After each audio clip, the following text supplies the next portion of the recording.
Hi friends, எல்லாம் எப்படி இருக்கிறீங்க? நல்லா இருக்கிறீங்கன்னு நம்புகிறேன். இன்றைக்கி இது என்ன விலாக்னா, எனக்கு ரொம்ப ரொம்ப ரொம்ப பிடிச்ச ஒரு விலாக்.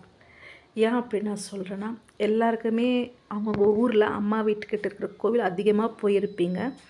அப்படி நான் அதிகமாக போன கோவில் தான் இது.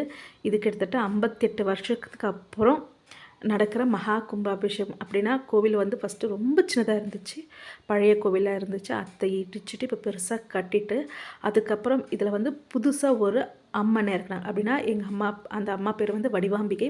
அவங்க வந்து சில வடிவத்தில் இல்லை, அவங்க வந்து ஒரு மாதிரி ஹுட்டில் இருக்கும். அது வந்து ஊர்வலத்துக்கு மட்டும் எடுத்துகிட்டு போவாங்க, அப்படி இருந்துச்சு.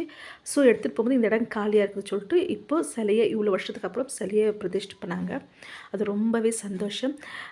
அன்றைக்கி தான் மகா யாகம் நடந்துச்சு. ஏன்னா 48 டேஸ்க்கு முன்னே அம்மா வந்தாச்சு. அந்த 48 டேஸ்க்கு அப்புறம் நெல்லில், பாலில், அரிசியில் என்னென்னத்துலையோ வச்சு அந்த 48 நாளுக்கு அப்புறம் மகா யாகம் நடத்தி அப்போ தான் அம்மாவை உள்ளே கூப்பிட்டு வந்தாங்க.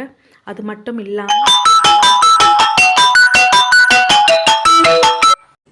அப்போ அந்த கலசத்தில் அம்மாவை ஆவாகனம் பண்ணி எடுத்துகிட்டு வந்தாங்க. உண்மையாக ரொம்ப ஷாக். ஏன்னா ஐயரை கிட்டத்தட்ட ஒரு ஃபஸ்ட்டு 2 பேர் பிடிச்சாங்க. உள்ளே போகிறதுக்குள்ளே ஒரு 10 பேர்கிட்ட பிடிச்சாங்க. அவரால் அந்த உள்ளே அது மூலஸ்தானத்துக்குள்ளே அந்த கலசத்தை எடுத்துகிட்டு போக முடியல.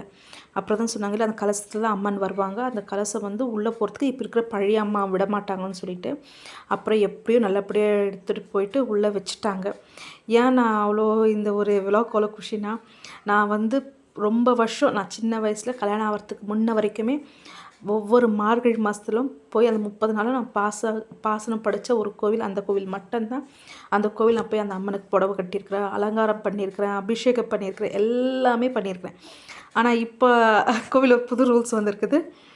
உள்ளே வந்து லேடிஸ் அலவுட் இல்லைன்னு சொல்லிட்டு. இப்போ இந்த அம்மா தான், கீழே இருக்கிற அம்மா தான் இப்போ வந்துருக்கிற அம்மா.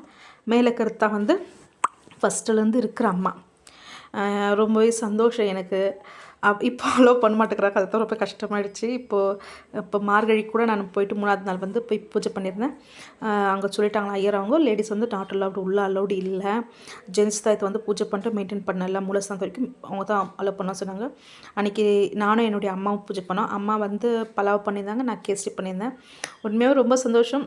அது ஒரு கஷ்டம் இருந்தாலும் பரவாயில்ல, கோயில் அப்படி மெயின்டைன் பண்ணால் அது வரைக்கும் சந்தோஷம் சொல்லிட்டு என்னை விட்டுட்டேன். உண்மையாகவே ரொம்ப சந்தோஷம். உங்களுக்கும் உங்கள் ஊரில் பிடிச்ச ஒரு கோவில் இருக்கும், நீங்கள் நிறைய போன கோவில் இருக்கும். அது எந்த கோவில் எனக்கு கமெண்ட் பண்ணுங்கள். நான் உண்மையாக தெரிஞ்சுக்க ஆசைப்பட்றேன், கமெண்ட் பண்ணுங்கள். எனக்கு ரொம்ப ரொம்ப பிடிச்ச ஒரு விலாக்னு சொல்வேன். ரொம்ப சந்தோஷமாக தான் இந்த விலாக் நான் அப்லோட் பண்ணுவேன். ஏன் தெரியுமா, எனக்கு பிடிச்ச ஒரு கோவில். ஏன்னா இந்த அம்மாவை பற்றி எனக்கு தெரியும். எனக்கு பல டைம் ஒரு துணையாக இருந்த அம்மா நான் சொல்வேன் தான். அது மட்டும் இல்லை, எனக்கு கல்யாணத்துக்கு முன்னால் நான் போகும்போது எனக்கு வந்து பூ மேலேருந்து விழுந்து ஆசீர்வாதம் பண்ணி அமிச்சாங்க.